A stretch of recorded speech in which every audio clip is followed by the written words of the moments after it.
Welcome to the David Wafula YouTube channel, the official home of politics, where we cover policy, war, cataclysmic world events, and traverse territory that our peers fear to tread upon.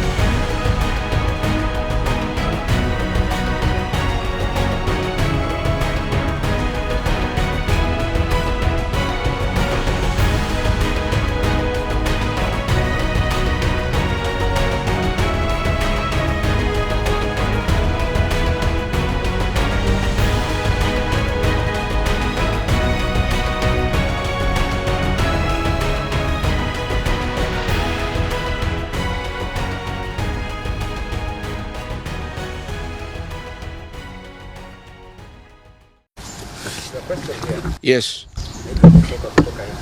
Yes. Have you been summoned by maybe any investigative agency? There are concerns that maybe you've snapped some. I have not been summoned by anybody, and I'm waiting if there is any summon. What happened is that they wanted to plant weapons in my convoy, and they wanted to use chemicals so that they can paralyze our brain the way they did to Kenneth Matiba. And that is why we had to take an escape, an alternative route to get here. I would have wished they came here instead of wailing us on the road and using those dreaded criminals who are responsible for abductions and extrajudicial killings. And that squad works under the Director General of the National Intelligence Service. It's 101 officers who are recruited from the administration police, and they have been given special training by the National Intelligence Service, and they are responsible for the abductions and extrajudicial killings. And that is the squad that had been planned yesterday and mobilized so that they can incapacitate me and my people. Question. Yes. Thank you so much. My name is Kwani from Citizen TV. Just two questions from you. Have you reported the latest incident towards threats to your life? Report to who? These are the same people who want to kill me. How do you report to the people who are planning to poison your mind so that the brain can be paralyzed and then you become a vegetable? I cannot report. And I wrote to the Inspector General of Police and the Director of Criminal Investigations. Instead of answering the issues I had raised, told me to report to the next police station.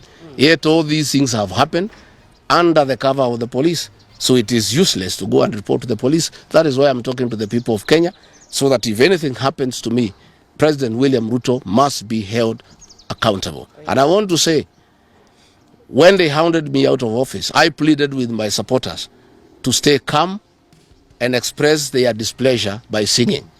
That is no longer going to be the case.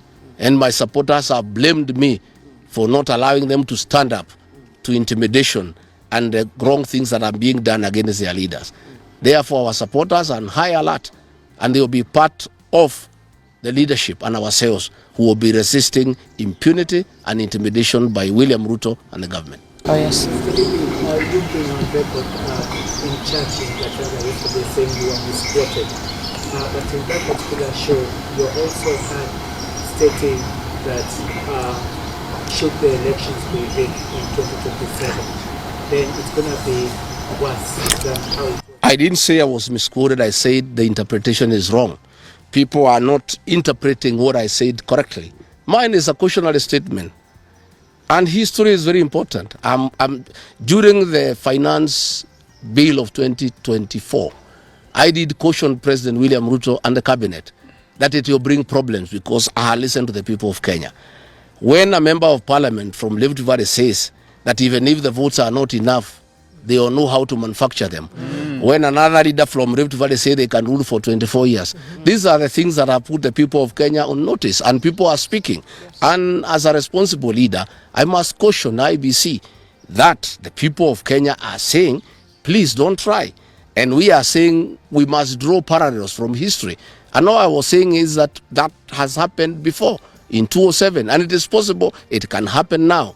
And I was asking IBC to be patriotic enough to make sure they don't put the country into a crisis. That is all I did. I did not ask anybody to cause violence. I did not say people will fight each other. I just said, let's be careful. This has happened before, and it was bad. And from the way people are speaking, it could be worse. That is all I said. Yes, Waweru.